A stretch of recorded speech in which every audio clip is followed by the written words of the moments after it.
কেমন আছেন সবাই? আশা করি সবাই অনেক ভালো আছেন। আলহামদুলিল্লাহ আমি অনেক ভালো আছি। তো আজকে আপনাদের সাথে ডিম পরিষ্কার করার একটা বিষয় শেয়ার করব। আসলে আমি পরিষ্কার করছিলাম, ভাবলাম আপনাদের সাথে একটু শেয়ার করি। আসলে অনেকে ডিম তো দোকানে থেকে নিয়ে আসা ফ্রিজে ঢুকিয়ে দেয়। আসলে এটা কি আসলে আদৌ ঠিক? আসলে ঠিক না। আমি তো ডিম নিয়ে আসার পর পানিতে ভিজিয়ে রাখি মিনিমাম 1 ঘন্টা। ভিজিয়ে রাখার পর ডিমটা একটা একটা করে পরিষ্কার করে এইভাবে করে আমি দেখেন রেখে দিই। হয়তোবা অনেকেই রাখেন। তো আসলে ডিমটা পরিষ্কার করে রাখাই অনেক ভালো, কারণ হচ্ছে যে এখানে অনেক জীবাণু থাকে, অনেক ময়লা লেগে থাকে ডিমের সাথে। এটা পরিষ্কার করে রাখলে আপনি রান্না করার সময় আর বাড়তি ঝামেলা করতে হলো না। ডিমটাকে আবার ধুতে হয়, আবার রান্না করো, এটা একটা ঝামেলা করতে হয় না। তো আমি তো এইভাবে রাখি।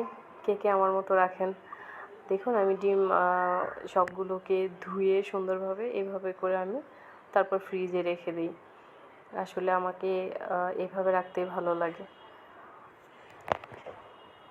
তো কে কেমন করে ডিম পরিষ্কার করে রেখে